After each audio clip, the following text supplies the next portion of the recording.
presence of Senator Gigo Estrada, Vice Chair Senator Ronald De La Rosa, Senator Grace Po, Senator Rafi Tulfo, and all other members present online, the committee, the Senate Blue Ribbon Committee is hereby called to order.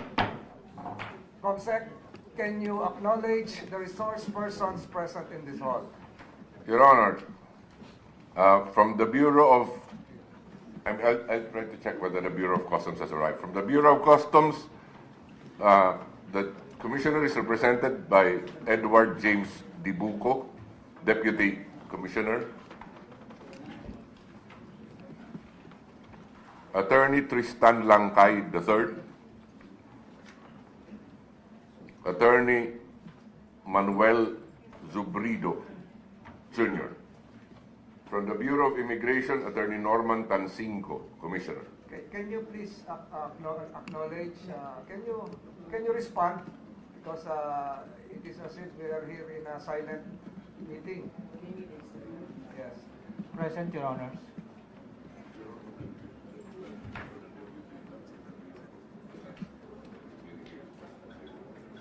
Proceed. From the Office for Transportation Security, Under Secretary Ma O.R. Aplaska, Present, Your Honor. Administrator. From the Philippine National Police, Police General Rodolfo Azurin Jr.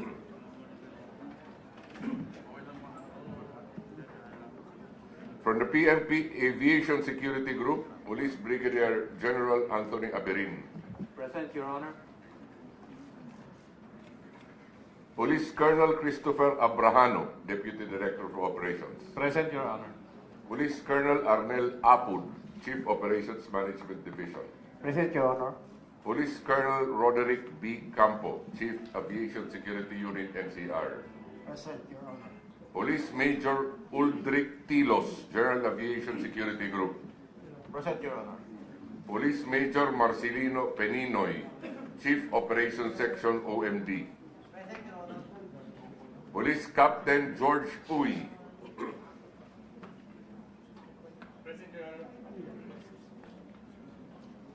Police Senior Master Sergeant Jonathan Aparejado. Present, Your Honor.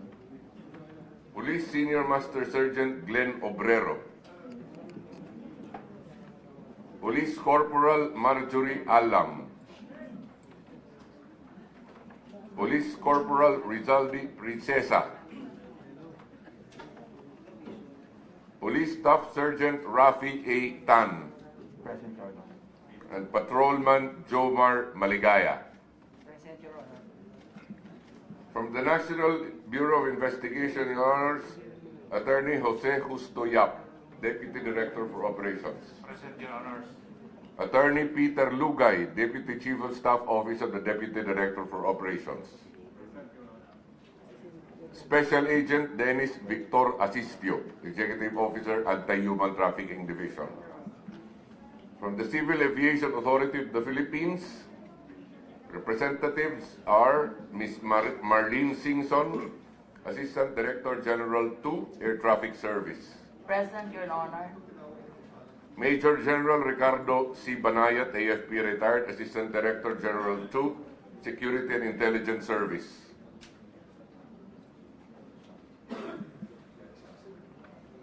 Brigadier General Dionisio Robles, AFP Retired, Acting Intelligence and Investigation Division Chief, Security and Intelligence Service. From the Manila International Airport Authority, Mr. Cesar Chong, General Manager. Present, Your Honor. Mr. Luis Cometa Jr., Officer in Charge, Airport Police Department. Present, Your Honor. And from Globan Aviation Services Corporation, Mr. Gani Lukban. Present, Your Honor. Mr. Chair, may I know where is Captain Tamayo? Your Honor, Because I didn't hear him apologize. I was not called, Your Honor. Because you sent an excuse letter.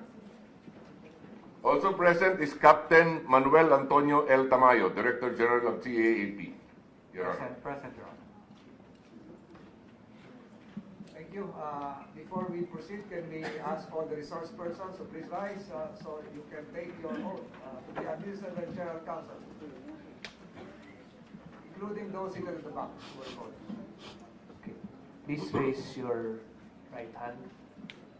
Do you swear to tell the truth, the whole truth, and nothing but the truth before this proceeding?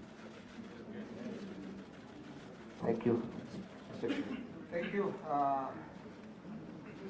For the information of all those present here, with the permission of my colleagues, this committee hearing investigation is being conducted pursuant to a referral made by the Senate plenary after a privilege speech was issued by our colleague Senator Grace Paul last February 15, 2003, concerning an incident which transpired 13 February 2023. Purpose of this hearing is not just to pinpoint the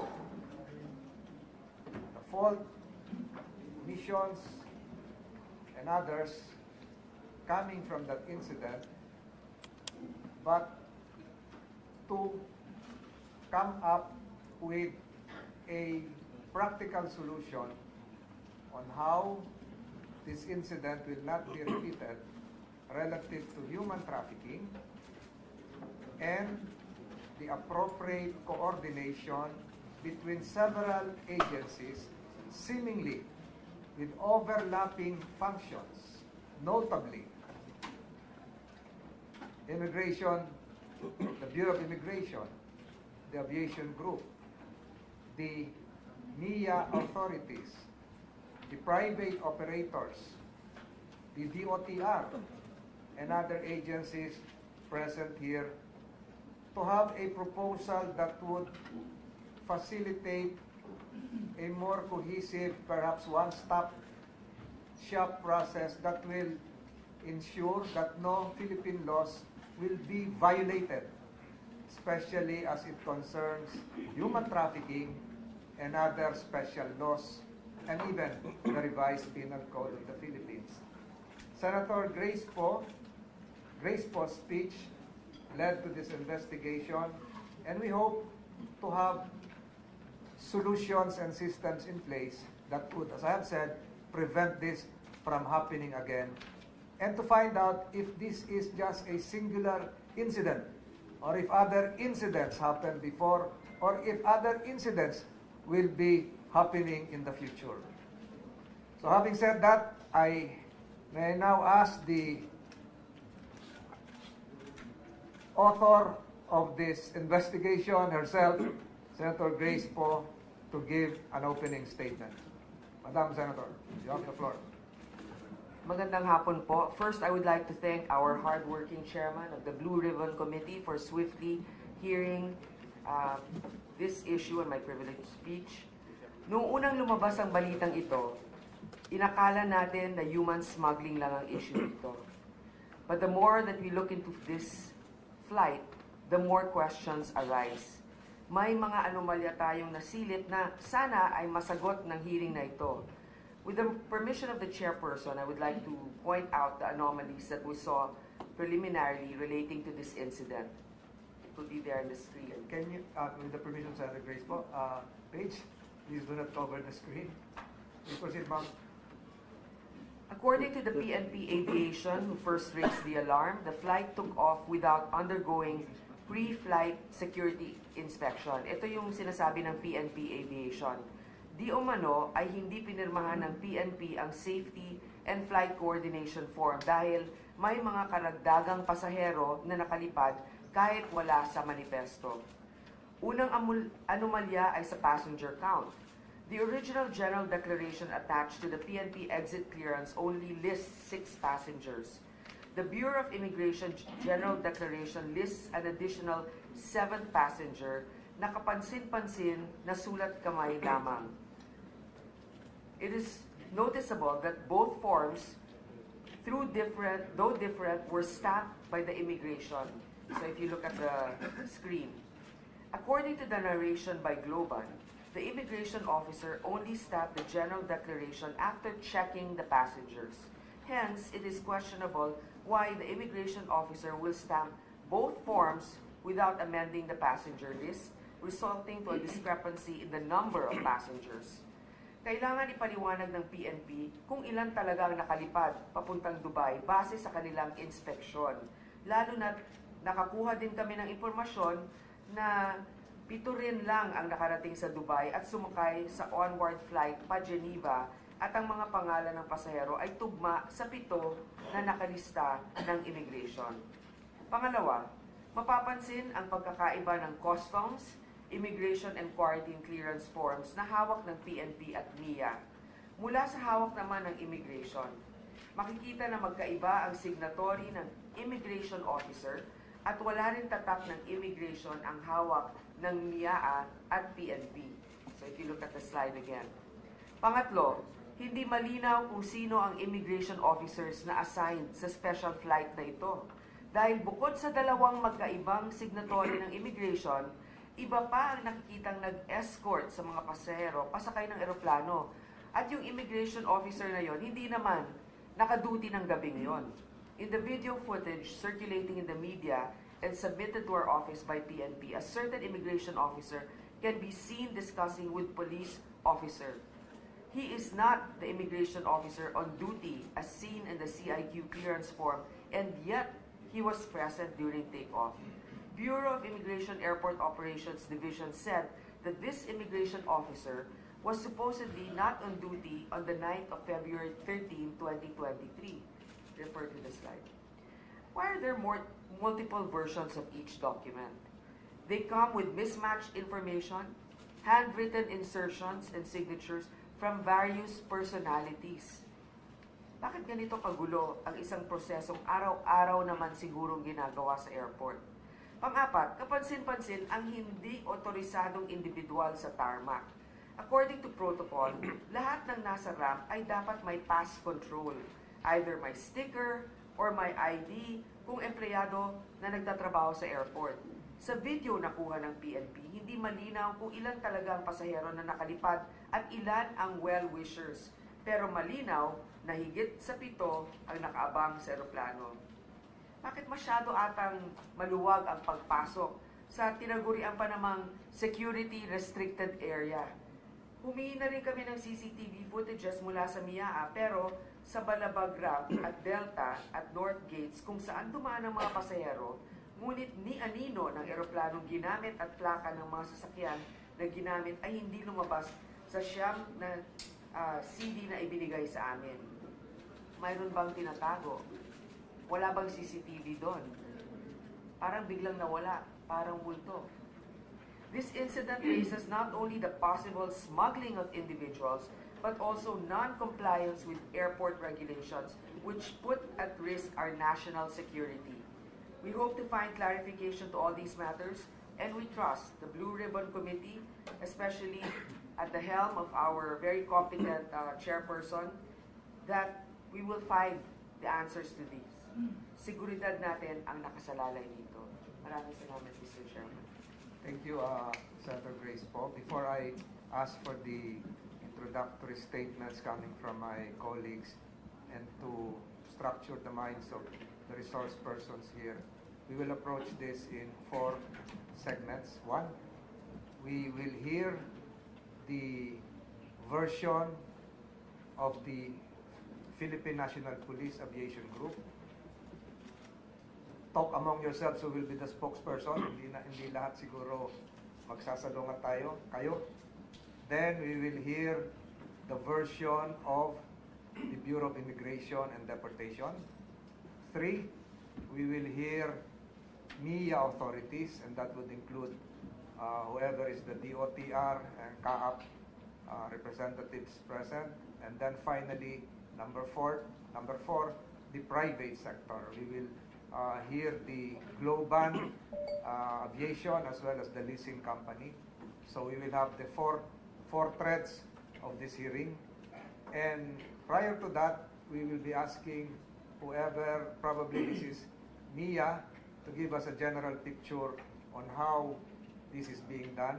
If there is a private jet with private passengers, utilizing a private hangar, departing from the tarmac of our national airport. From my colleagues, we'll ask Senator Jinggoy Estrada if he has an introductory statement, sir. Thank you, Mr. Chair. Good afternoon, Mr. Chair, my fellow members of this joint committee, and to our resource persons from the different government agencies. Mr. Chair, I have full confidence in the ability of this joint committee's chairpersons in conducting a thorough investigation into yet another human trafficking activity at the Ninoy Aquino International Airport. Hindi na po dapat maulit ang ganitong klaseng insidente dahil may tuturing na ang pangyayaring ay mabigat na security breach. I will just reserve my questions later after all our colleagues have given their introductory statement. Mr. Chair. Thank you, Senator Estrada. This is a joint hearing together with the Committee on Public Order and Dangerous Drugs. May we ask Senator De La Rosa for his introductory statement. Thank you, Mr. Chair. Alam niyo, Mr. Chair, matagal na yan na pinagdududahan noon pa. Marami tayong mga information na karating noon na itong general aviation ay nagagamit sa human smuggling, drug smuggling, arms smuggling, or yung pag-smuggle ng gold outside of Philippine territory. At posible rin, Mr. President, Mr. Chairman, na yung mga pasahero na nakalusot without proper check-up or checking ay involved sa whatever activities na pwedeng ikakasasama ng ating bansa. Like for example, pwede yung mga pasahero na yun na baka involved yun doon sa mga pamamaril doon sa yung mga pugo personalities na nagbabarilan dyan na pwedeng in-smuggle out of this country. Pwede rin yung baka involved yan sa mga kidnapping na nangyayari ng mga pugo kidnapping dito sa ating bansa. Pwede rin na itong mga tao na ito ay mga operatives ng Chinese intelligence na may ginagawang espionage or ginagawang special operations dito sa ating bansa. Kaya, Mr. President, yung yung simple na insidente na yon, that will, maraming implications, hindi lang pagbabayulit ng batas, hindi lang pagbabayulit ng ating pwedeng hanggang aabot tayo sa national security, Mr. President, kapag ito'y ating pagtutunan ng pansin. Kaya ako nagpapasalamat sa chairman ng Blue Ribbon Committee sa pagtawag ng kaagarang investigasyon sa insidenteng ito. That's all, Mr. President. Maraming salamat. Thank you, Senator De La Rosa. Senator Rafi Tulfo, for your introductory statement. Thank you. Thank you, Mr. Chair. I have some things I need to discuss, and then later some questions I need to ask, and need to find answers for those questions. For the meantime, ito lang po muna, Mr. Chair. Number one, in my humble opinion, Mr. Chair, I would like to recommend the cancellation or suspension immediately of the license of Globan. Kasi po itong Globan, nakadalawang beses na po ito ng ma-involve sa kalokohan. Una yung sa kaso po ni Dargani, and then ito, for the second time around na naman. Pangalawa, I need to know the name of the videographer if possible. We need to talk to him because it's very important, very vital dito sa investigation. Why? Kung siya po'y bago lamang, then wala na kung masyadong itatanong sa kanya. Pero kung siya'y matagal na, say 1 year ago, then he knows a lot, or she or he knows a lot. Maybe this is a turf war. Maybe nagkaonsehan. Kaya ngayon pa lang siya nag-video. Kasi kung matagal na talaga niyang alam na merong nangyaring trafficking dyan or katiwalian, he or she could have done yung pagbibideo long time ago. Siguro, nagkaonsehan. But anyway, salamat sa iyo kung sino ka man dahil sa iyo, nagkaroon tayo ng ganitong investigasyon, then therefore, magkakaroon na ng kaayusan sa seguridad ng ating mga airport, particularly sa NAIA.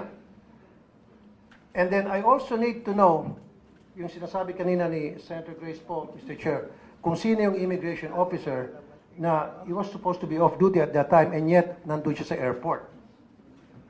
So, we need to know who that guy is. Maybe he can shed light. More lights, if you will, dito sa ginagawa ng investigasyon. And then third, kailangan po yung seguridad sa airport clearly defined, Mr. Chair, because I see overlapping of functions. Meron tayong MIA, meron tayong ABSICO, meron tayong Customs, meron tayong CAAP, meron tayong Blue Guard, na kanya-kanyang diskarte sa pag-secure ng airport. Sino ba talaga ang dapat pangunahin mag-secure ng airport? Number 4, yung pong mga hinahabol, yung last minute na gusto sanang ipasok na pasahero sa aeroplano na hindi po naipasok. Anong ginawa ng PNP o ng mga otoridad doon? Did you guys take their names? And who are they? Maybe sila yung mga fugitive na gustong tumakas sa bansa. Maybe tama sinasabi ni Senator Bato de la Rosa, ito yung mga nangidnap at involved sa patayan sa Pogo. Number 5, yung pong aeroplano na sinasabi niyo, final destination is Dubai, na hindi pala, at yun ay lumipad pa sa ibang bansa.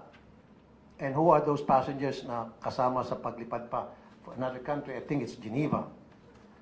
Number 6, I would like to request, Mr. Chair, to immediately stop yung practice na pinapapasok po ang mga private vehicles, kasama na po dyan yung mga handlers, to stop yung pagpasok sa mga restricted areas.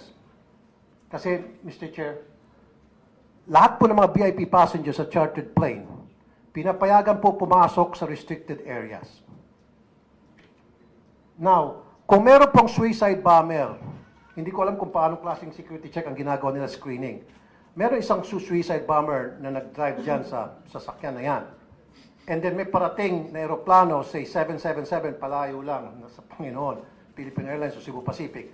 All he has to do is, kung gusto siya manggulo, babanggain lang yung aeroplano, sasalubungin.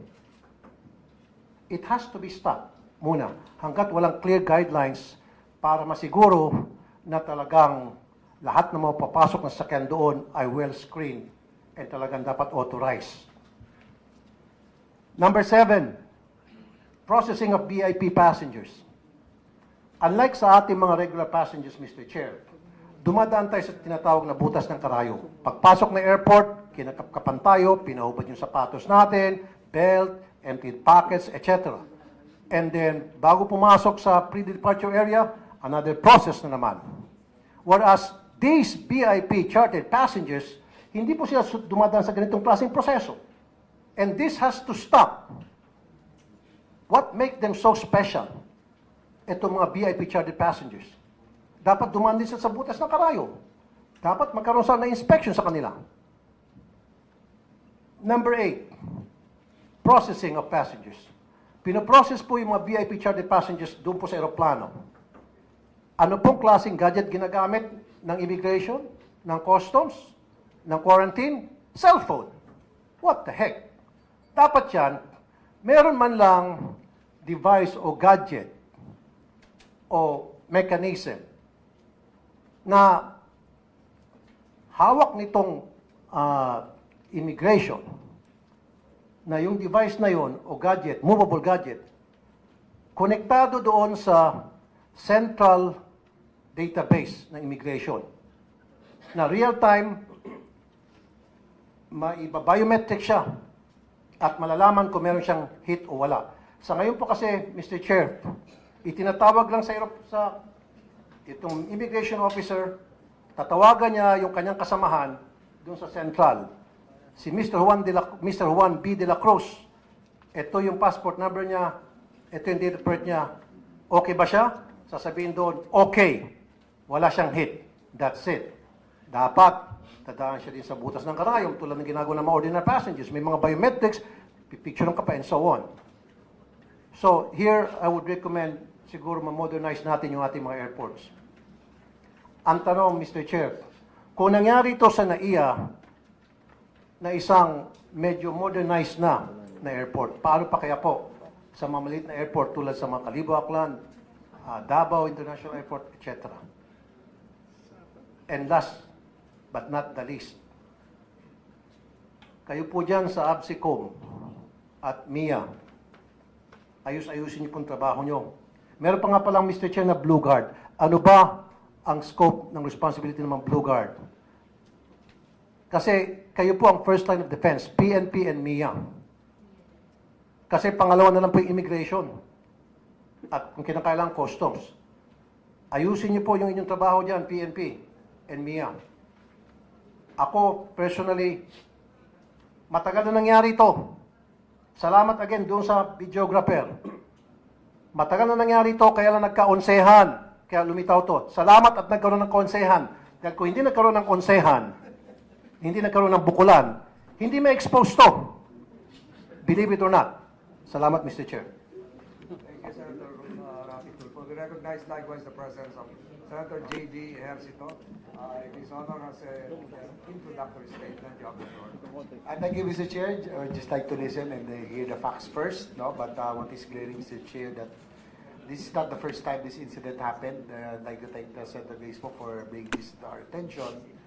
Another similar incident happened also in December. So nakakabahala dito, as what mentioned by Senator Tulfo and Senator Bato, that probably hardened criminals or those who are evading justice, this might be the easiest way out of the country.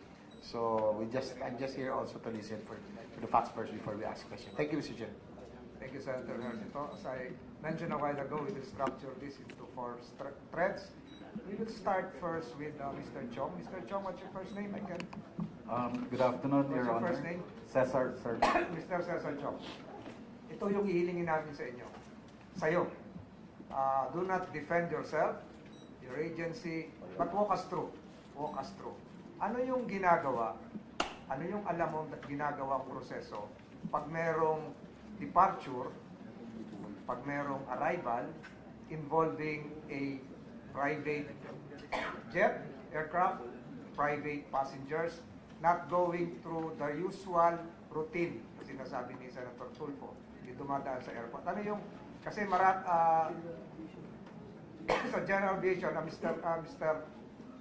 Chong, marami tayong gate, Delta Gate, meron tayong gate ng malalaking hangar doon sa tagiliran papuntang tramo, papasok sila doon din sila mag-exit. Bigyan mo kami ng walkthrough, objectively, not defending yourself nor your agency. Ano yung usual process pag merong aalis at pag merong darating? I'll give you 6 minutes. Thank you, Your Honor. To the best of my knowledge, sir, as far as general aviation is concerned, the first po na gagawin ng isang charterer or aircraft operator is to get a ground handler. Kunyari po, merong isang company who wants to bring some passengers here. Hindi ho siya familiar sa procedures dito sa NAIA. So he gets an agent like Globan, Aegis Aviation Center, Macro Asia or Denata. Sila po yung nagko-coordinate ng lahat po ng specific requirements for an international flight. And the role of your office is? Yes, sir. And the role of your office is? The role of the... I'm sorry, sir. Your role. I'm the general manager. Your role in this private handling of passengers. Basically, sir, we get the request from the agent for the list of the vehicles that will come. That's through our security office. Tapos, hihingi po sila ng slot clearance. So we're now talking of both departure and arrival. Yes, sir. The same process. The same process, sir. Pero pa na lang 4 minutes, medyo bilisan natin. Sige po. So basically, sir, sa NAIA po, they get the slot clearance, kung ano po yung timing, if that's okay. And then the agent will also coordinate with CAAP for the flight clearance para po dun sa flight plan nila. So basically, sir, the first one is yung pagpasok ng eroplano through CAAP. Second is yung sa basically the terminal clearance kung saan ho siya magpa-parking. Third po is yung coordination na po for the different requirements. Customs, immigration, quarantine. So, yun po yung mga basic requirements, sir, for any company that wants to come in using a private jet. So departure and arrival the same, and this is true in almost areas of the globe. Mga Singapore, mga Hong Kong, pareho rin yan. Isinusundan tayo yung procedure. Di ba? So, Yes, alam mo sir. lahat yun. Aha. Tatanong, babalikan kita mamaya. So, Mr. Chair, if I yes, may Senator interject. Estrada. Thank you. Mr. Chong, meron ba kayo ina-assign ng mga immigration personnel, customs personnel, dun sa pinagpaparkingan ng aeroplano?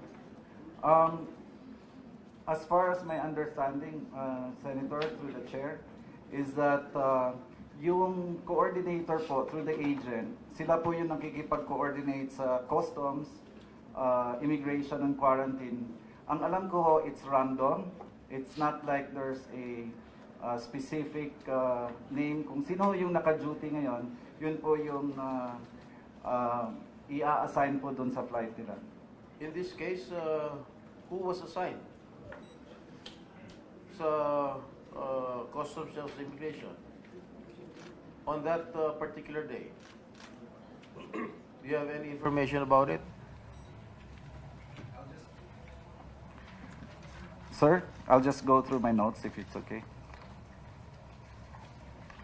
Mr. Later- Chair, later on, we will clarify that with the customs and BID. Sundin lang muna natin yung we'll ask, yung NAIA, binigyan kita ng overview, and then we ask PNP, and then we ask Globan, and then Globan and the leasing company, and then BID, para itahi-tahi natin ito mamaya. Pero, yun na ba yung description mo?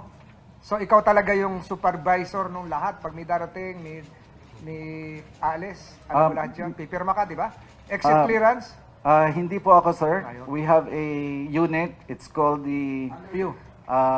under you. po ng Grounds Operations Division. And that grounds division is under NIA. MIAA. Yes, sir. So under mo Aha. pa rin. Yes, Okay. Mr. Chair, Yes, sir. Yes, sir. I would like to ask Mr. Chong, Senator Estrada, done with this questioning. as a follow-up sa question ni Senator Estrada, sino pong gumagawa ng screening doon po sa mga private vehicles na sakay po yung mga VIP passengers na mga private planes? Who are those people na nag-screen to make sure na itong mga sasakyan na ito ay clear, walang dalang illegal na mga gamit o bomba, etc., etc. And sino po yung nag-jot down ng mga pangalan ng mga vehicles na yan? And then, another question is, yung pong manifesto ibinibigay po ata yan the day before, right? Sa mga authorities doon sa airport. After na may bigay one day before, tulad nangyari sa insidente ngayon pinag-usapan natin, merong gustong sumingit.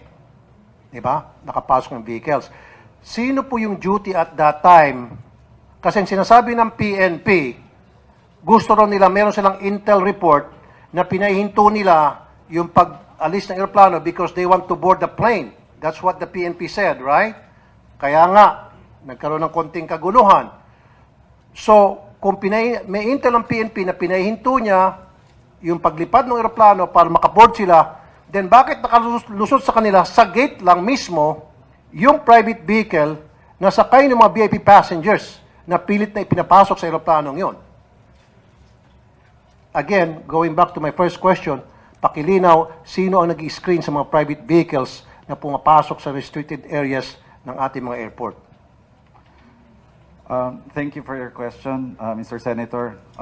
Based po dun sa standard operating procedure po namin, si General Manuel Gonzales po, yung Assistant General Manager for Security, sila po yung nag-handle nung pagsiscreen po ng mga... Hindi ba dapat yan, ABSECOM? That should be a PNP concern. Kasi malay mo kung mga fugitive na dyan. Malay mo kung may mga bomba yung mga sasakyan na dala niyan. Malay mo kung suicide bomber yung nakasakay dyan o yung driver niyan. Sabi kanina, ibabanggala, pag nasa loob na, ibabanggala yung sa nagtitake off, naglalanding na aeroplano, di marami mamamatay. So wala ba tayong ginagawang pag-check beforehand to make sure na yung itong plate number so and so dapat the day before na may papasok na sasakyan maghahatid ng VIP sa private jet na sakay, dapat yung the day before binibet o chine-check na agad yung sasakyan. Sino may-ari nito, sino mga sakay niyan, sino mga driver niyan. Tama po kayo. And then, pagdating ng oras, on the same day, an hour before, another checking na naman. Continuous. And that should involve the ABSICOM, not the MIA, because MIA, wala ata silang capability pagdating sa security. That's not their expertise. That's the expertise of the ABSICOM because they're trained for that. Not the MIA. Senator De La Rosa, like to interject. Yeah, thank you, Mr. Chairman. Ako, obserbahan ko, maganda naman mag-inspect doon yung security guard. Sinong ihawak ng security guards doon? Pumapasok doon sa General Aviation. May mga security guards doon na talagang pinapababa ka, check up yung sakyan. Sino yun? Sa'yo? Or anong ahensya? Mr. Chair, basically sa MIAA outsourced security guards po yun. So sa inyo nga? Sa Aha. inyo? Okay. Okay, Mr. Chair, makasingit. Dapat hindi blue guard yan. Mawalang galang na sa ating mga blue guard. They don't have enough training and expertise para mag-screen, mag-profile ng mga kriminal. That should be the responsibilities of the ABSICOM, not the blue guards, not the MIA. Bakit nyo pinapahanda sa blue guard? Dapat yung blue guard, mag-inspection lang sila sa mga lumalabas na mga kagamitan, inilalabas o pinapasok ng kagamitan dyan sa loob ng airport, yung para sa mga nagtitinda sa loob ng airport, etc., etc., o para make sure na walang nananakaw ng mga gamit sa airport. Sila mag-check ng mga bag, etc. Pero pagdating sa seguridad, pagpasok ng mga sasakyan sa isang restricted area, that should be the job of the ABSICOM because they're well trained for that. Bakit blue guard? May I also interject on the same subject? Senator Paul is recognized. Thank you, Senator Tulfo, Mr. Chair. Ang nangyari kasi, yung mga pumapasok na sasakyan, hindi sine-check yung mga pasahero. Ito yung nagkuha naming report noong February 13. Basta lang yung plate number, nakakapasok na kaagad. Mas marami nga ang naghatid kesa yung pasahero mismo. So, di ba dapat pag may pumapasok na ganyan, nililista nyo yung kung sino-sino yung mga yon na nasa loob? Kasi kung may nangyari dun sa loob, at least alam niyo yung mga taong pwede ninyong balikan. Ito yung mga nakapasok dun sa security restricted areas. So, do you have a list of that? Those that may have been there at that time? Madam, may I refer the matter to the Before you proceed, I think we are now facing into the micro what happened during that day of 13 February. So we had the general overview. If that's your walkthrough on how this happens, departure, arrival. Ngayon po-focus na tayo dun sa February 13 incident. Maliwanag na yung may istorya na kami nung kung paano pumapasok, although hindi ko pa natanong ilan ba yung gate na pwedeng pasukan aside from Delta Gate o yung mga gilid-gilid ng Royal, marami pa yun eh. Ang dami mga butas doon na pinapasukan na hindi naman lahat gwardyado yun ng ating kapulisan. So, mag-micro na tayo. Doon na tayo sa February 13 incident. So, ang tanong ni Senator po, noong February 13, sino yung nakabantay, ano yung mga nangyari? Siguro tuloy ko na yun na Mr. Chong. Thank you, Mr. Chair. Based po dun sa initial investigation po na ginawa ng aming team sa MIAA, may mga pagkukulang po na nangyari. The first one is, ang chinek lang po nila is yung driver. Hindi ho yung pasahero o yung mga sakay dun sa mga sasakyan. Chinek ba yung plate number? Yun po, isa pang lapse din po. You did not even check the plate number of the car that entered the airport? Yung pang sinasabi kanina, Senator Estrada, dapat a day before na may papasok na gano'ng sakyan, chinecheck na agad itong plate number, you run through the system kung ito ba'y sino may-ari ng sasakyan na ito, kung ito ba'y matinong tao, hindi. Sorry, Is that how stupid you are? Mr. Chair, based doon po sa information, chinek naman po nila based doon sa approved na list of vehicles that are going inside na iya.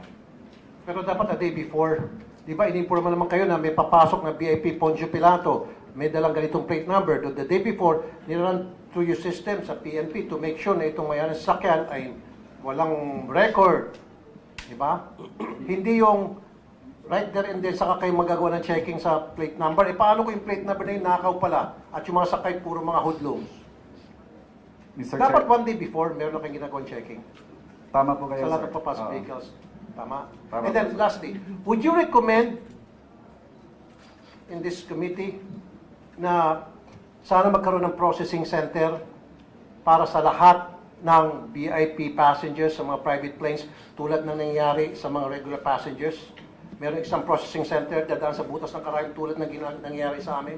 What makes them so special? At sila ay pwedeng sumakay sa kanilang sasakyan, Lexus, BMW, Ferrari, diretso-diretso sa aeroplano, and then boom, sasampa ng ganun-ganun lamang. Would you agree na dapat magkakaroon na tayong processing center for Yes, these sir. people? Mr. Chair, tama po kayo, sir. Ang recommendation po namin after this incident is for us to have a one-stop shop processing center po. And the first recommendation that we have is for us to do it sa terminal muna.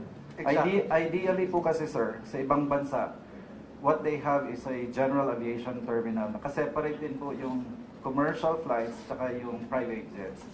So, sa Asia po, based dun sa na research po namin, parang Vietnam lang tsaka Philippines ang walang general aviation So terminal. therefore, Mr. Chair, I would recommend itong mga VIP passengers, mawalang galang na sa kanila kung sino man kayo, stop na muna yung sasakay sila sa kanilang private vehicles at diretso sa aeroplano mismo. From now on, they should be processed just like everybody else.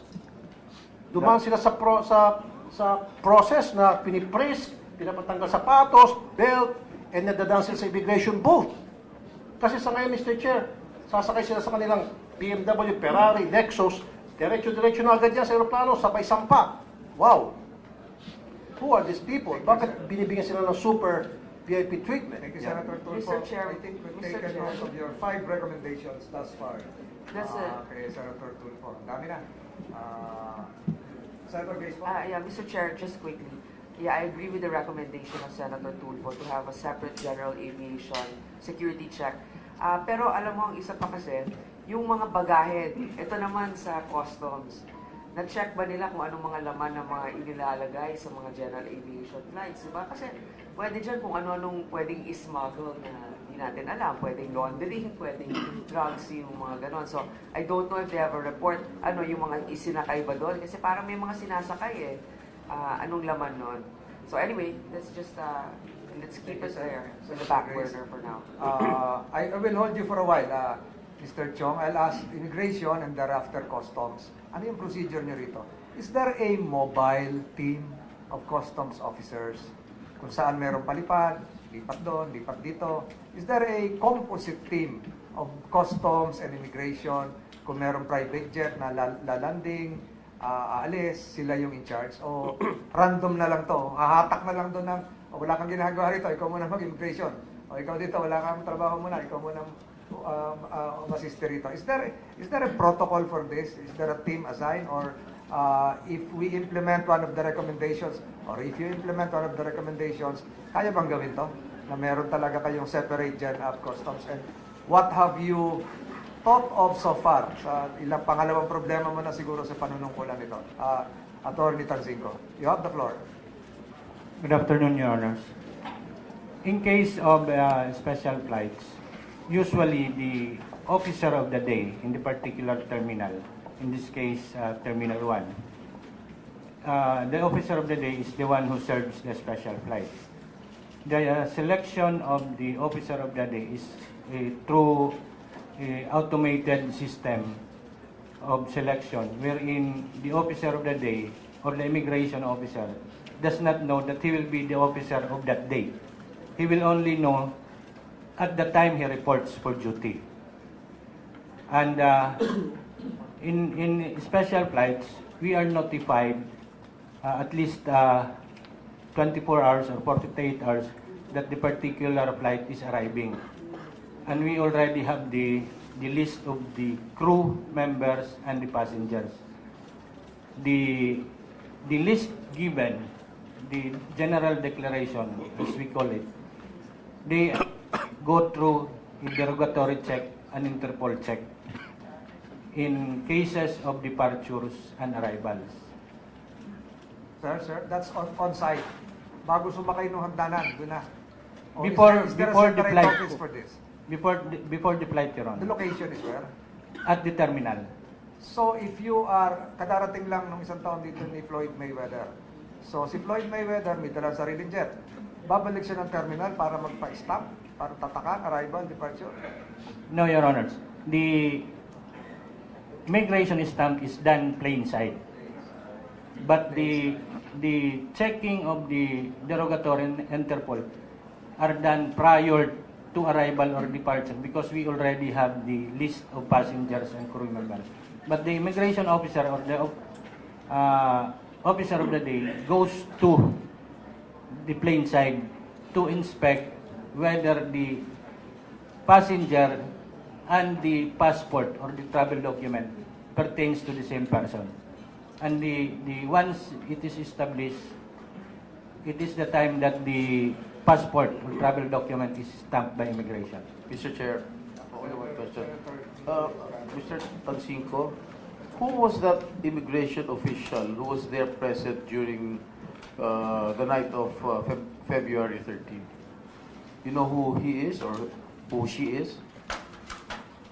Based on our records, Your Honor, the immigration officer assigned to process the crew members and passengers of that flight was Glenn Ivan Juban. Immigration officer Glenn Ivan Juban. Is he here? He's here, Your Honor. All right. Maybe we can let him sit down. You can be seated alongside Mr. Lokban. Glenn Ivan, can you approach this area? Glenn? That's the only vacant chair. Mr. Chair. Then we will administer your oath. Senator De La Rosa, sir. Thank you, Mr. Chair. Mr. Tasingko, yung nakita mo naman yung pinakita kanya ni Senator Grace, no? Yung picture nung parang Comsec, can you show the slide again? parang immigration officer na unauthorized presence doon sa area na yun dahil hindi siya on duty, pero siya ang nag-process ng mga pinalabas na pasahero. Nakita mo yun? Pwede ba ibalik natin yung picture na yun? Okay, balik May natin. picture yan. dyan kanina na nakipag-usap siya sa mga polis. Sino yung immigration officer na yun? Na tila unauthorized presence doon dahil hindi naman siya duty, pero siya ang nagpa-process. Kaya nga, gusto ko namin ipa-identify sa'yo kung sino yung immigration officer na yun. Mr. Juban, you were assigned that night. Were you there? Have you taken your oath, the Jar Council? Can you rise with the permission of Senator Grace po? Jar Council, administer the oath to Immigration Officer Huban. Please raise your right hand. You swear to tell the truth, the whole truth, and nothing but the truth in this proceeding? Thank you, Mr. Chair. So while we're waiting for the slide, Mr. Huban, were you present that night? Yes po. Dalawa kayong immigration officer doon? Or tatlo? Dalawa po. Dalawa. So anong business nung isa na hindi naman siya naka-duty that night? Actually po ako, I don't have personal knowledge about his duty po. Pero ako po, I am assigned to check for the travel documents of the passengers and their identity po na kailangan to make sure na sila po yung pasakay po namin. Okay, a few questions here. So what's the name of this guy? Do you know him? Yes po. Kasama mo siya? Initially, sinundo po ako. Ako lang po mag-isa ng ng Globan po. Kasi po, isa lang naman po ang sinusundo for checking po ng special flight. So, sino siya? Anong pangalan niya?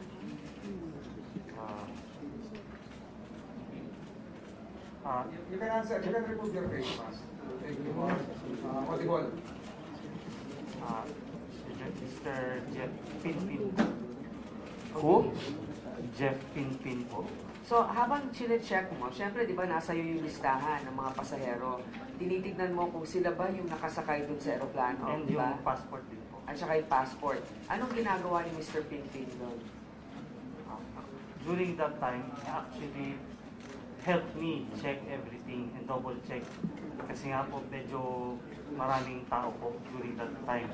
Maraming tao, kasi 7 lang sabi, di ba? 7 lang sabi niyo yung nakasakay doon, di ba? Opo. Well, actually, madami po kasing police. And then, bukod pa po doon, yung kapo marami pong sakyan, which is unusual for a special flight po. Wow, okay. So ngayon ganito, may isang dinagdag na pangalan, di ba, na handwritten? Yes po. Sino nagdagdag ng handwritten na yun? It was me po. Bakit? Bakit mo dinagdag and how long did it take for you to check the identity of that person before giving clearance? Okay. Before I finish stamping po yung sa CIQ, which is the doc I should accomplish. CIQ? CIQ po. What is CIQ? Customs Immigration Quarantine Form po. Okay. I have to check everything muna before filling that up to make sure na magbabangga po yung documents, yung tao, and then yung ayun po, yung mga passport po. Opo. In instances po na may mababawas or madadagdag, wala po kasi akong means to do that aside from writing na lang po, wala pong printer sa sarap po. So paano mo, so sa RAT ninyo ginawa yan. So did you have adequate time to check the identity of that person, to double check with Interpol as the protocol suggests? Yes po. How did Yes. you do it? For double checking po, the one passenger na idadagdag po, I called the office po and gave them the information like passport number, the first name and last name, and then the date of birth. And then, while on call, just waiting lang po, hinintay ko po na ma-affirm na wala pong zero hit. And then, I could affirm it kasi po meron po siyang arrival stamp. So, ibig sabihin, dumating po siya, na-admit siya nung arrival po. So, most probably, wala naman po talagang hit. Senator De La Rosa? Mr. Chair, hinihintay mo yung confirmation about your inquiry kung as to the identity of these people, yung sumakay? Tapos, No. That was for the additional na... Yung nga, yung additional nga. Opo, So na-confirm, may confirmation ka, wala. Assume ka lang na okay itong mga tao ito, mababa ito. Sige, okay, walang problema. Ganun ba ginawa mo?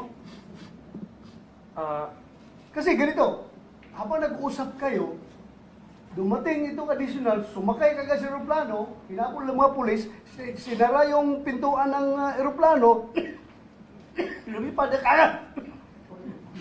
Lumipad. Water. That's off the record.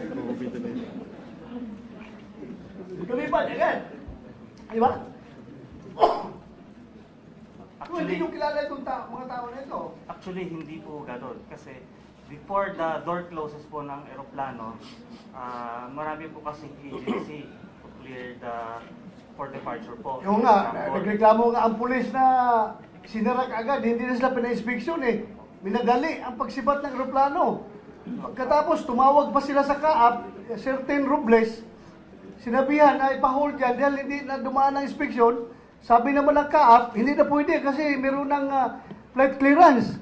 E paano ito? Parang nagkakaisa kayo, nagsama-sama kayo doon sa nag-violate ng protocol na para pinapasalitate pa ninyo yung pag-violate ng mga protocol na yan.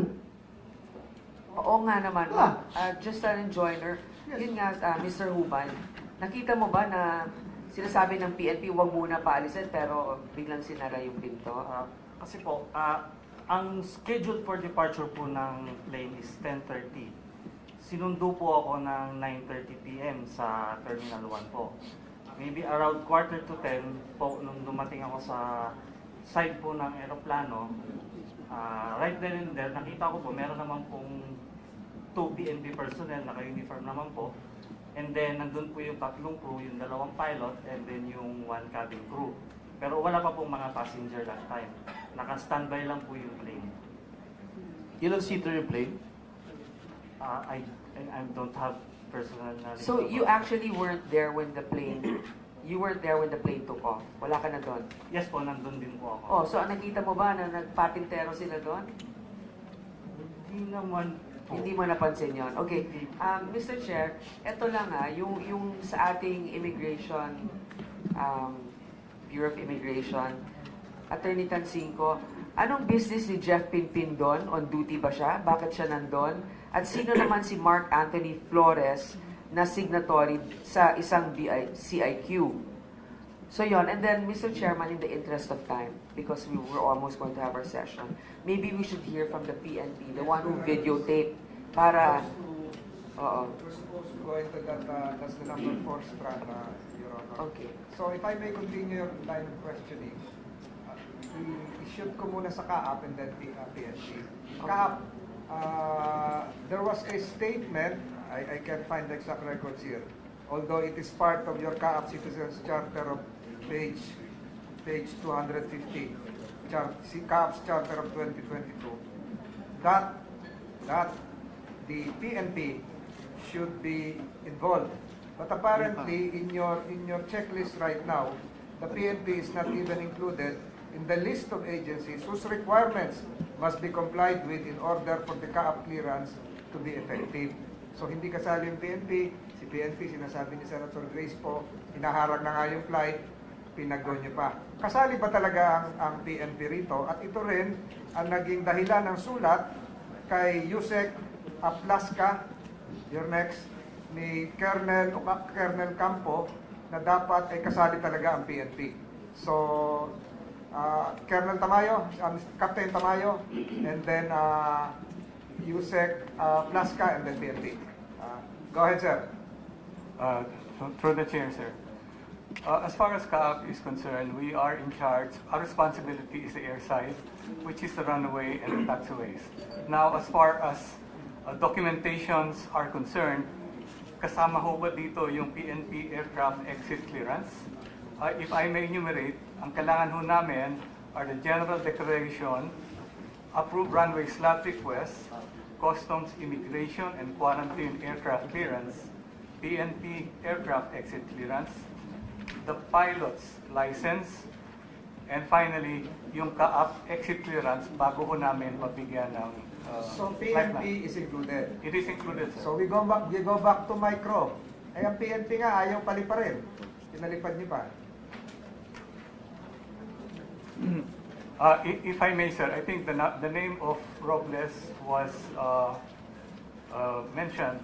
Andito ho si General Robles. Maybe he can explain what happened then. Yes, before that, you can visit. Mr. Chair. Captain Tamayo, did the ABSICOM inform you na huwag paliparin yung aeroplano? Correction, Your Honor. Ang tawag ata ngayon, aviation, Aviation. Group. Civil Aviation Group? Aviation Security Group. Did they inform you? Not myself, sir. Who? But andito the head of our air traffic control, si Marlene Simpson. Alright. Siya ho ang may control sa air traffic natin. Alright, did the Civil Aviation Group inform you to halt the flight? Through the chair, good afternoon po. We did not, the Manila Tower did not receive any call po from the Philippine National Police or the ABSEC group, sir. So, but we will be asking PNP later on. Who is the, sir, what's your name again? Di pa naka-out, ano? Naka-out ka na? Not yet, no, I'm referring to you. You were looking at me. Sir, I'm Brigadier General Johnation Robles, sir, from So, Civil Aviation. you were referred to a while ago. Nag-out ka na, di ba, no? Hindi pa po, sir. Diyan na, sige. General Counsel, administer daw to General Robles. I swear to tell the truth, the whole truth, and nothing but the truth in this proceeding. Mr. Chair. General Robles, are you still in the active service? No, sir. Retired na po ako. So we go to USEC, Plaska, answer my question, and then PNP Aviation para isang loop na lang ito. Mr. Chairman, sir, based on the airport security program submitted by the Manila International Airport that our office has approved, the office responsible in the screening of passengers and of passengers in the aviation, in the general aviation area is the PNP ABSI group. Because in the normal terminals, it is the personnel of OTS who does the screening process. Office of Transport Security. So, in this case, General Aviation, dapat police, PNP. Pero inaawat na nga ng PNP, pinalipat pa. So, PNP, who is the head of the PNP Aviation delegation here? General Campo. Yes. Do you affirm that in cases involving general aviation, you have the final say for the exit clearance? Is this happening or is this just on paper? Sir, good afternoon to everyone. Based on MIA ASP 6th edition series of 2019, paragraph 3.7.4, the authorized general aviation representative shall file the flight program with the airways communicator at CAAP Flight Operations Briefing Station and forward necessary documents to the duty PNP of SEO NCR prior issuance of security clearance. Number 2, such clearance shall become null and void without the actual security inspection on the aircraft conducted by the duty of SEO NCR. Sir, in this case, Michael tayo, February 13 incident, nag-inspect kayo? Sir, on the second flight of Globan, our inspector were not allowed to conduct the inspection because the door was already in flight or was already closed. So, ilang beses na nangyari po ito? Sir, as far as reported, last December there was already an incident wherein one flight also, which was facilitated by Binata, flew without passing through the security inspection. Mr. Chair, bakit na-late ba kayo dumating? Bakit hindi nakasara na yung pinto na hindi kayo nakaka-inspect? Your Honor, our Gen-Av inspector was already there. We're already there, ma'am. So, okay, so you were already there. You were on time. You had ample time to check. Who told you not to go in and check? Sino nagsabing hindi kayo pwedeng mag-check? Isasara na yung pinto. There was no instance with regards to that, ma'am. The first thing that my inspectors who are here, SMS Aparjado and Patrolman Maligaya, was asking that there was already crews inside the aircraft and some passengers have already boarded. But the facilitator, the ground handler, was mentioning that they still lack one. So I told them that you don't have to conduct inspection if the passengers are not yet complete. Okay. Pwede ba masingit, ma'am? Colonel, ikaw nagsabi kanina na ayaw nyo sanang payagan lumipad yung aeroplano and yet lumipad. Ano bang mandato ninyo dyan sa airport at ano bang agreement meron kayo between you, MIA, CAAP, Customs, Immigration? Ano ba ang pinag-usapan nyo na dapat kung tutusin, may karapatan kayo mag-hold ng flight? Kung gano'n, nangyari pala itong December, bakit kayo pumayag na mangyari ito for the second time? Bakit hindi kayo nag-complain?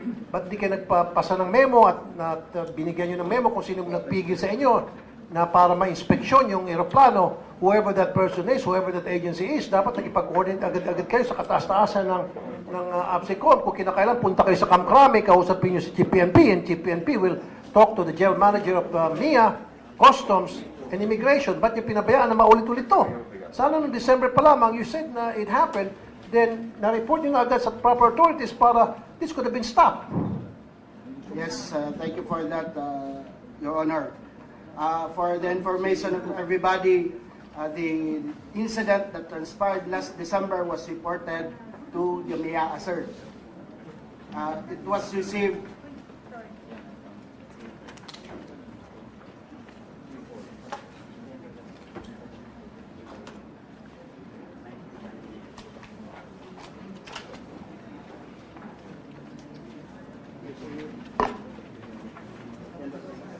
It was received December 20, sir, at around 3 p.m. in the afternoon. What, did they respond? None, ma'am. No reply. No reply. Not even an acknowledgement that they received it. They had received the document, ma'am, but no actions taken on. Director Chong, you were saying something? Madam Chair, yes, we received the report of PNP ABSECO on the incident last December. And what I did, ma'am, was I requested our head of security to conduct an investigation. They did. They submitted a report. PNP ABSECO was copied on that report.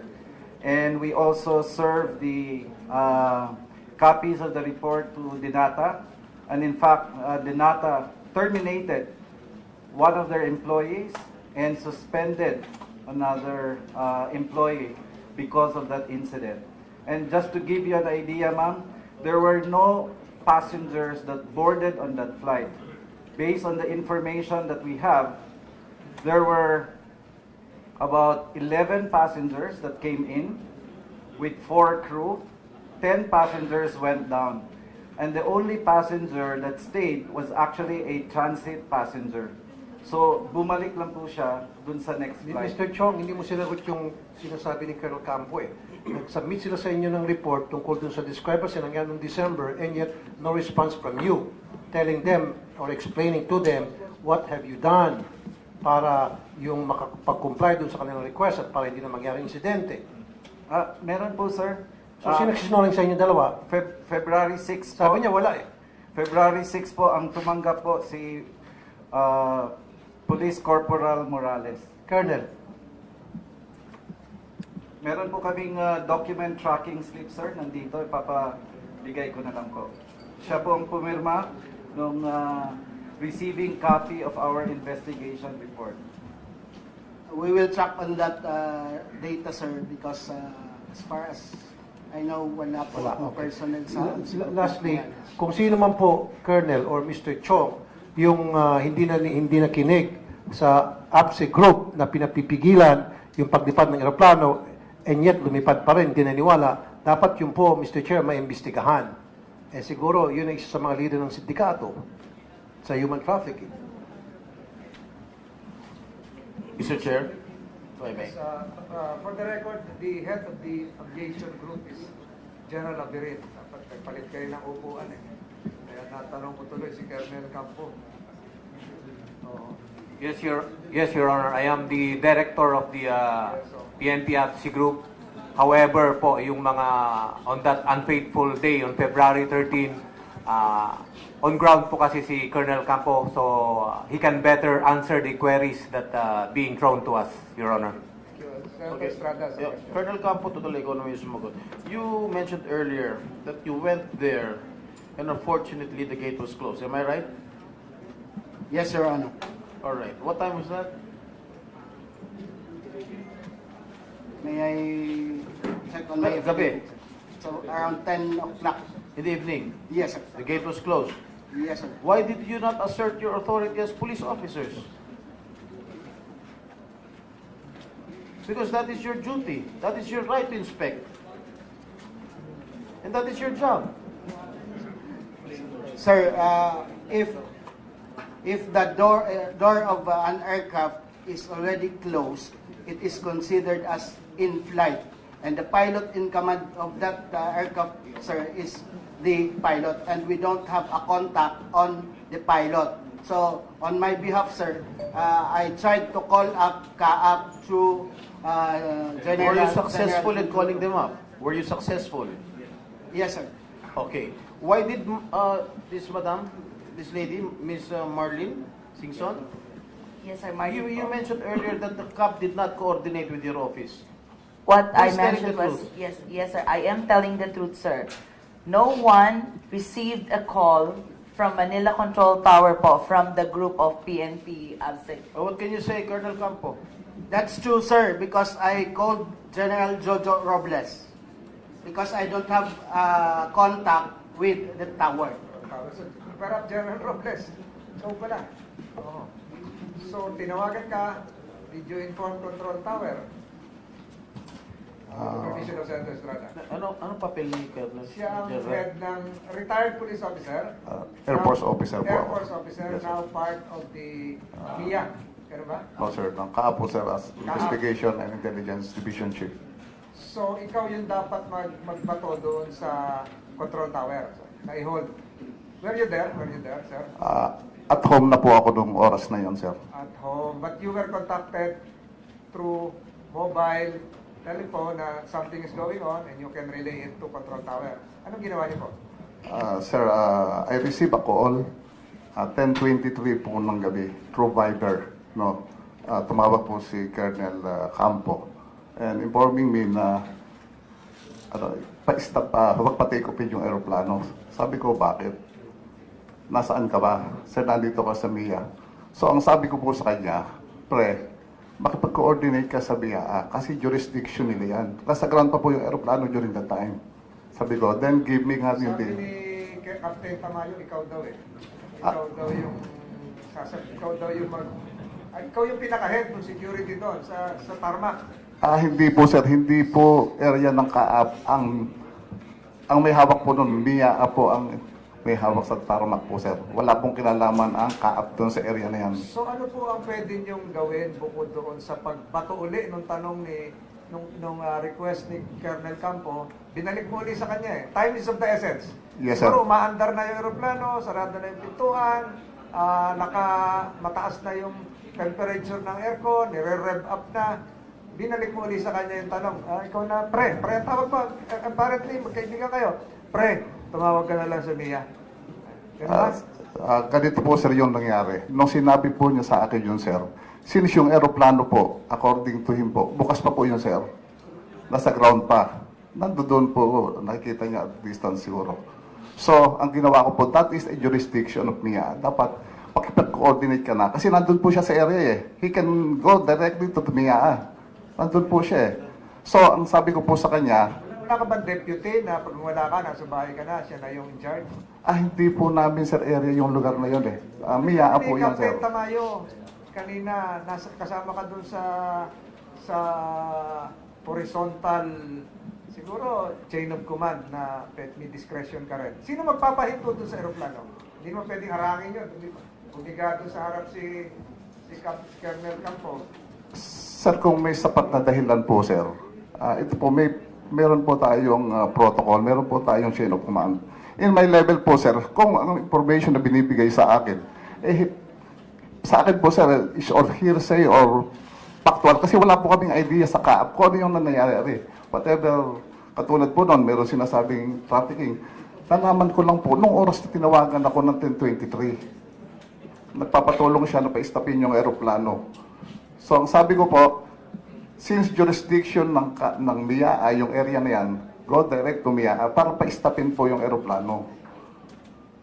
Is there something you could have done? Natawagan sana si Ma'am, Miss Maribel Singson, tawagan kayo. Ma'am Maribel, may insidente rito.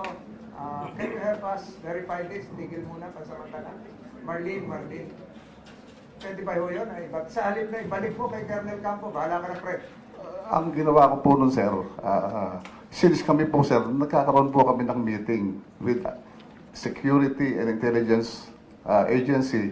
Ang chairman po namin si Sir Chong. I tried to contact General Gonzales. Nag-text po ako sa kanya and then nag-send ako ng Viber. Pero hindi po makontak kasi gabi na po siguro. So what I did is... Is General Gonzales here? Can you pinpoint the person? Yes, Chairman po. We Yes, will Chairman. allow you to respond later on. So, continue, General Robles. Deliver that the next moment. Yes, sir, kasi po yun po yung pinakamalapit na pwede kong gawin. Kasi nasa tarmac pa po yung aeroplano, hindi pa po lumilipad. Ibig sabihin po, may access po ang MIAA during the time. So lahat po ng jurisdiction ay nasa MIAA. Sandali lang, Mr. Chair. Colonel Campo, ba't kinakailangan patawagan si General? Dapat wala ng ganong klaseng sistema. Dumiretso ka na agad sa kaap. Kasi halimbawa, kung yung cellphone niya nakapatay o hindi siya available, do you have to call him all the time? Eh, nandun ka na sa ground. Ba't ka pa dumadaan sa kanya? Rekta ka na dapat sa kung sino pwede makausap para pigilan yung aeroplano. Why not given that responsibility, that authority? Kailan pong dumaan dito kay General Robles? Eh, paano kung si General Robles ay tulog at hindi pwedeng gisingin? Yes, sir. Nandun ka na eh, di ba? Yes, sir. I was So, kumbaga, sorry sir kumbaga pala, inutil ka.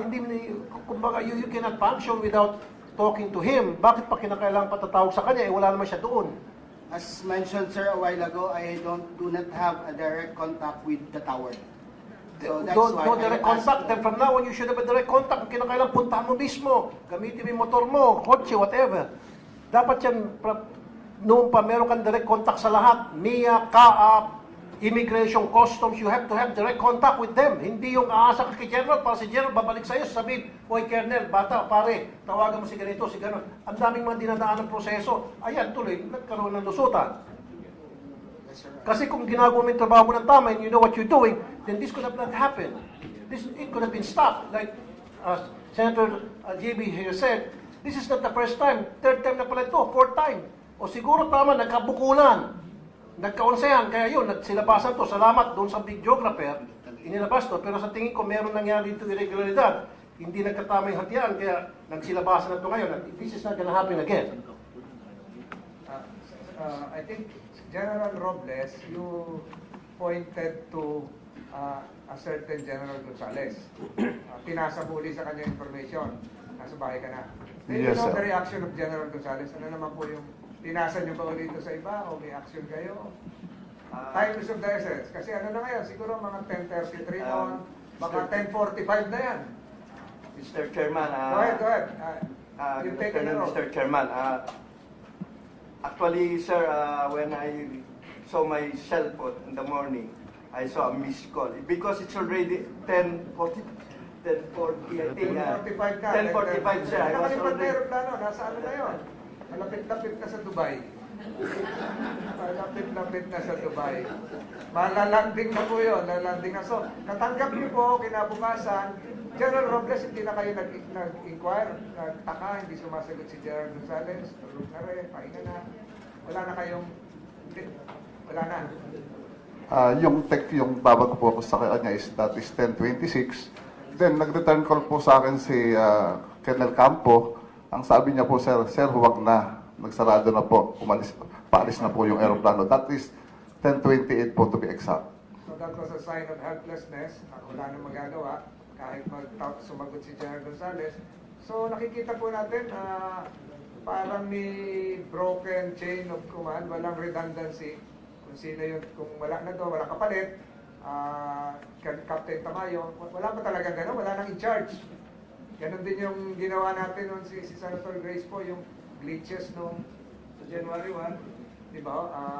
Before you answer, I'll recognize Senator JBL.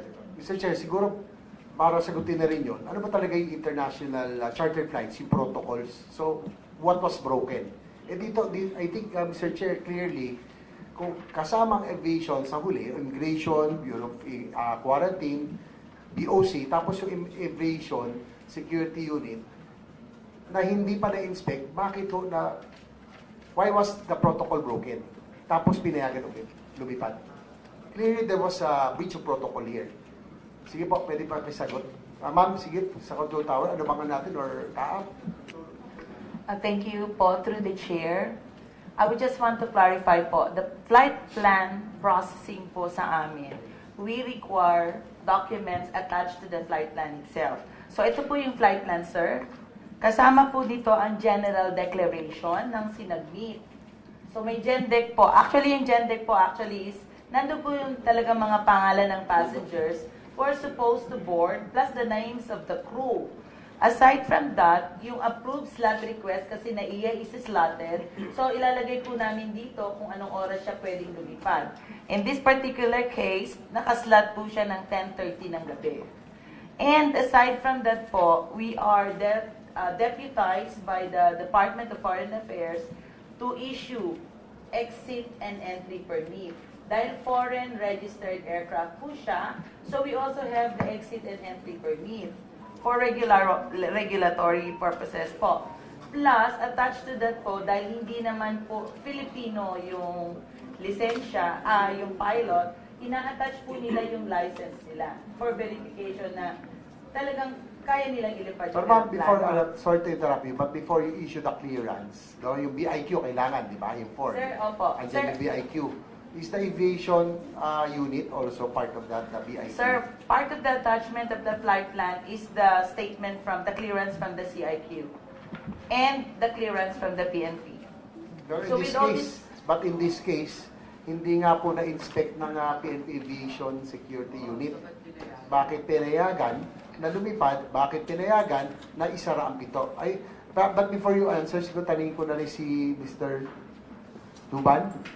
Lukban. Hindi, si sa immigration. Juban. Sabi nyo kanina, no, may mga PNP officers doon. Were there PNP Aviation Unit personnel? Yes, Or airport police? Magkaiba kasi yan eh.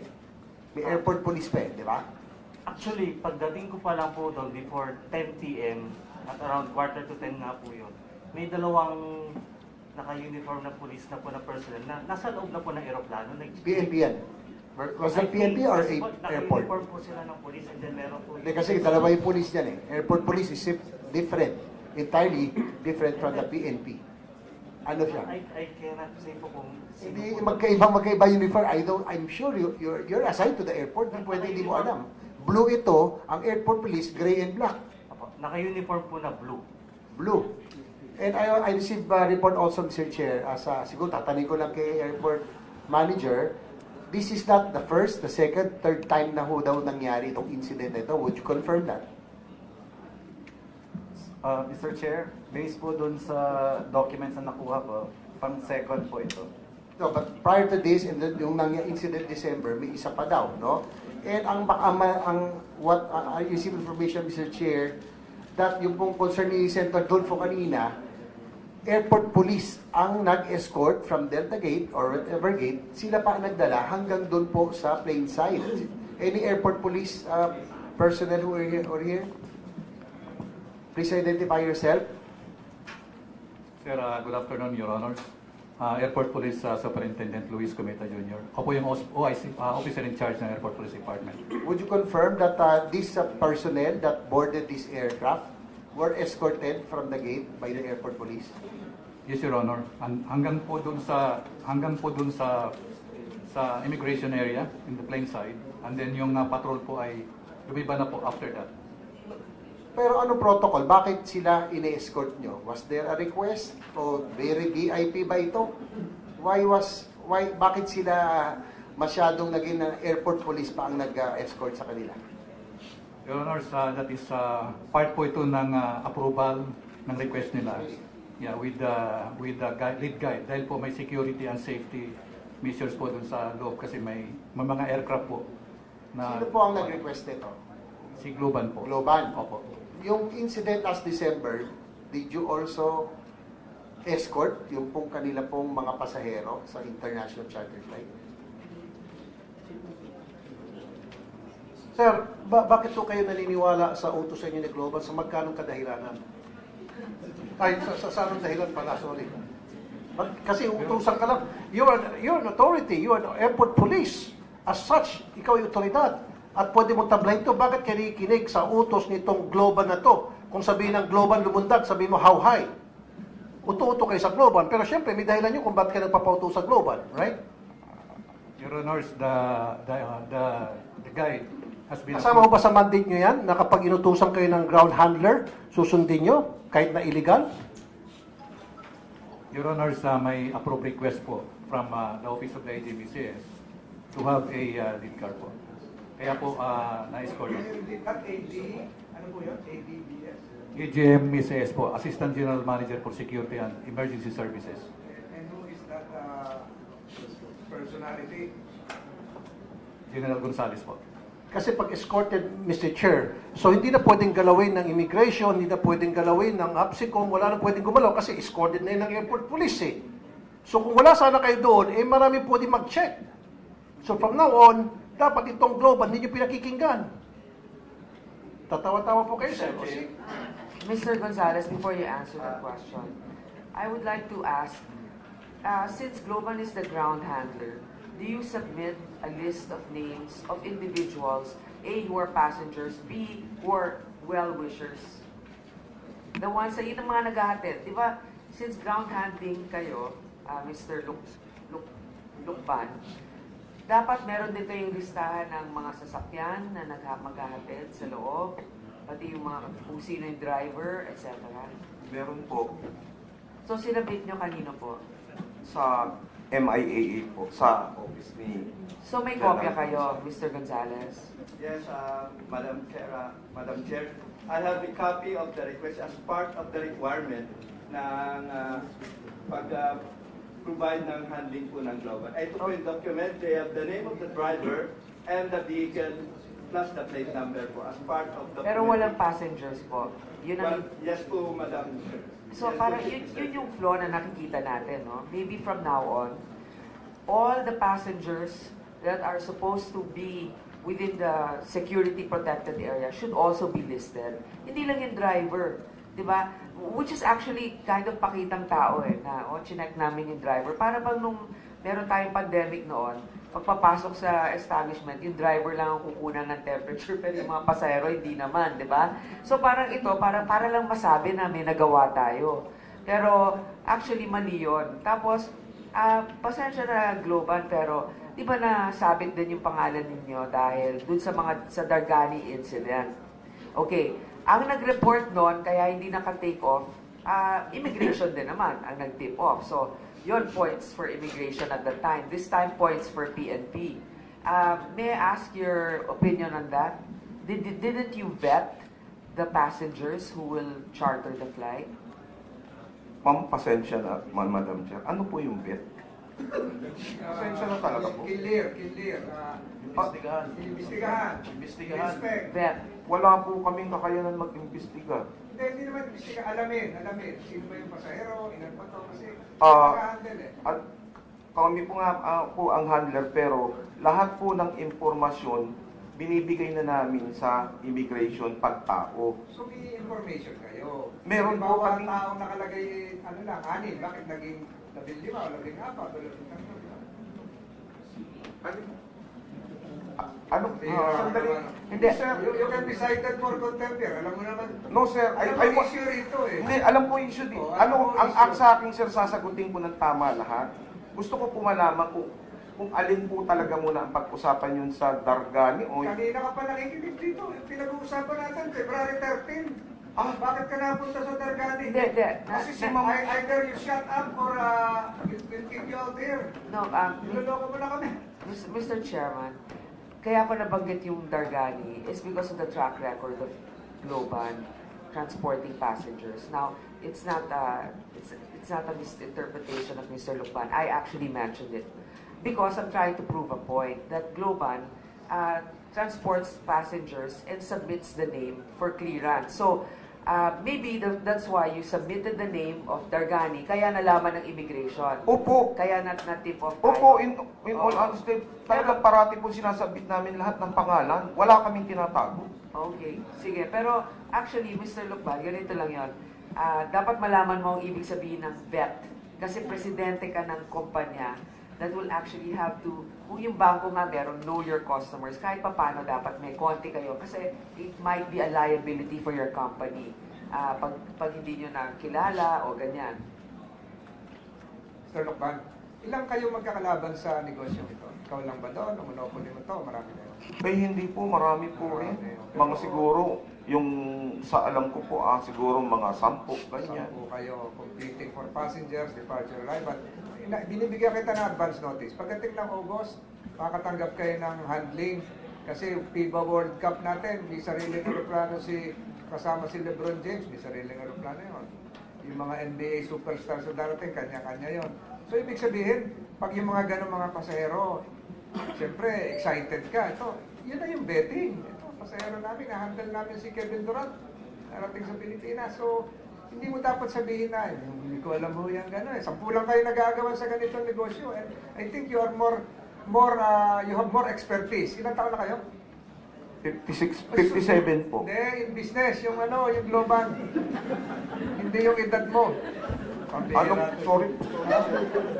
Sorry, Chairman. Ilang taon na kayo nag-ooperate ng... Nagsimula po kami 2003. 20 years na kayo. Opo. 23 years na kayo. Napatawa mo si Senator Jinggoy nitong... Senator Estrada, you have further questions? Sumasakit pa ang ko eh. At least pinatawa tayo ni Mr. Lucban dito. Mr. Lucban, baka may mga iba pa kayong napabiyahe sa aeroplano nyo. May Garcia ba nakasama dyan? Noong 2004? Kasi 2003 kayo eh. Then, don't answer that. I'm just trying to inject humor. So again, my dear colleagues, apparently what is lacking here is the coordination between PNP and the security group and the control tower. But I have here in my possession a safety and security for flight coordination. Clearance granted. PNP unsigned. Unsigned. This is dated February 11. Unsigned. So, paano po mapapalipad ito kung wala namang firma yung PNP?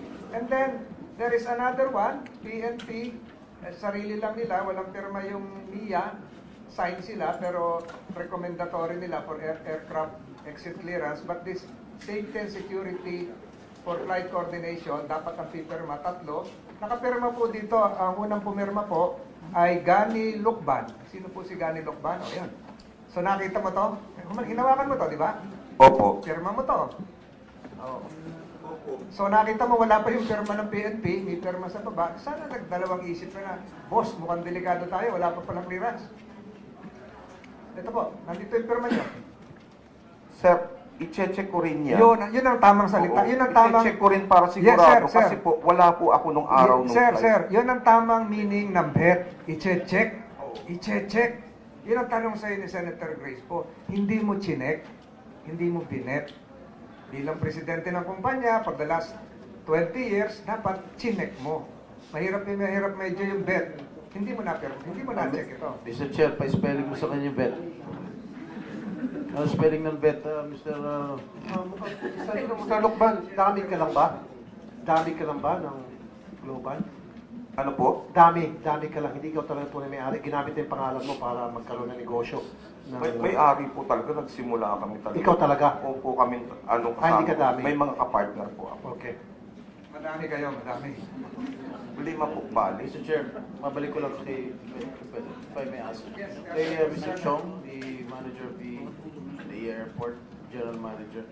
So, inamin mo kanina na marami kayong mga lapses. Am I right? So, how will you improve with those lapses that you committed? How would you correct them? Well, the first one, sir, is yung, Mr. Chair, yung tinatanong po ni Senator po dun sa mga listahan po ng mga sumakay. So, the first thing that our airport police did is to issue a new security measures at airside access gates. Tapos lahat po ng mga tenants, ng mga concessionaires, ng mga hangars doon, pina-read and sign po namin doon sa bagong directives or security measures. So lahat po, Senator po, na sinabi nyo kanina na pagpasahero, hindi kailangan ng access pass pero dapat nasa flight manifest. Pag well-wisher siya or security, kailangan kumuha sila ng access pass. Second po, pagpasok po nila, kailangan umalis po sila sa sasakyan because they have to go through the x-ray machine. So yun, kasama po dito sa bagong measures namin yon, pati ho yung baggage nila. So lahat po yung mga sinuggest at ni-recommend po ninyo para ho ma-address yung mga issues na nag-issue kami ng bagong security measures po. Kasi ultimo, kanina tinatanong ko kung nakuha niyo yung plate number na sasakyan pumasok. Sabi mo, hindi. Hindi, yun yung isang lapse po ng security guard nung tinanong ho namin siya about this incident. Pero dun po, nandito na sa namin, sa bagong security measure, na even yung passports ng mga pasahero, dapat chine-check po yun. So in other words, magkakaroon ng clearing center. Yes, sir. Tulad sa nangyayari sa mga regular passengers. Yes, sir. Okay, very good. Sa pagpasok pa lang ho ito ng gate. Correct. Kasi bago makapasok, dapat chine-check na sila, kinakapkapan, pinahubad na sapatos, pina-empty yung package. So ginagawa sa mga regular passengers. Kasi sa ngayon, dati sabi mo, mapaguhin na immediately. Diretso agad sila doon sa aeroplano. Correct, sir. Titingnan na yung plate number, kukunin yung mga pangalan, and then pwede sila makapasok. So dapat itigil na yan. Ito nga po, nung nag-issue na kami ng bagong security measures, tapos lahat po ng mga tenants sa loob ng General Aviation Hangar, pinapirma po namin dun sa... Isa pa siguro sa Immigration Modernization Program, siguro Attorney Gianfranco, mag-secure kayo ng mga gadget o device na para real-time na malalaman yung mga VIP passengers sa ngayon kasi magkakaroon ng changes.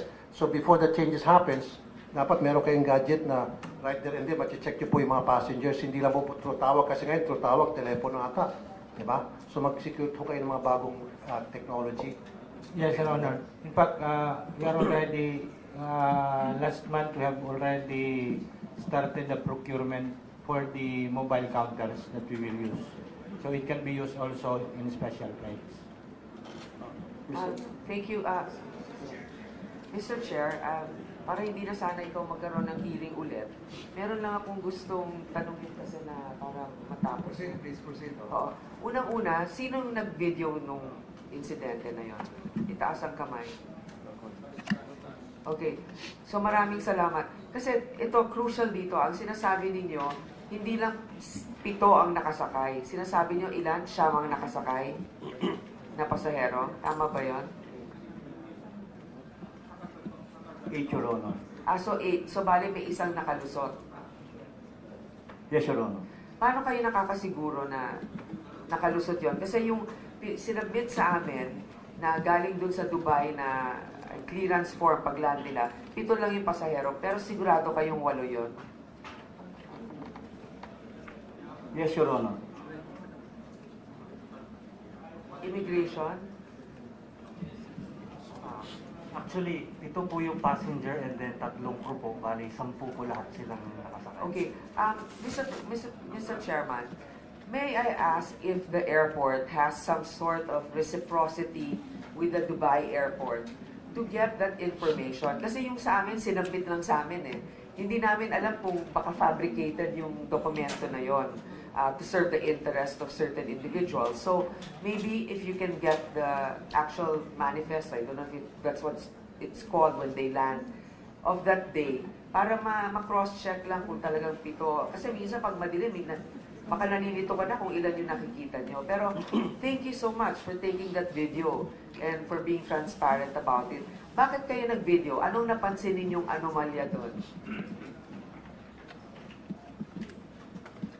Your Honor, kasi kaya kami nag-video para actually secret po sana yung video na yun. Kaya lang ginawa namin yung para makuha namin yung talagang nangyari. Hindi nga po maganda yung camera ginamit namin, kaya hindi masyado. Okay, Pero bakit mo kinailangan i-video? Sa loob-loob mo? Kasi actually kaya ninyo nilabas kasi nagtanong na kami, di ba? Nagtanong na kami sa media kung ano. So bakit kayo nag-video? Nakita niyo parang mali ito i-video ko nga. Anong nag-udyok sa inyo na i-video or is it standard operating procedure? Binigyan po kami ng instruction Nino? ng aming pong si Major Tilos po. Sino? Si Major Tilos po, yung aming direct supervisor po na Wala siya dito? katabi ko po siya. Ay, sir, bakit po, Major, bakit po ninyo pinabideo?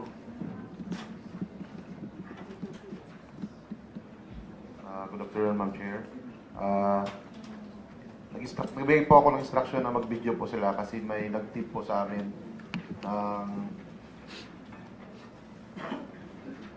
around 12:30 p.m.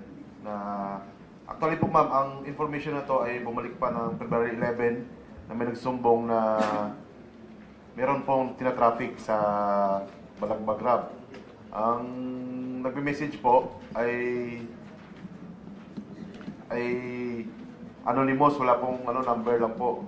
So I made a report on February 11 and first I sent it through SMS together with the attached copy of the SMS to Colonel Campo, ma'am, because he is my chief of CONCR.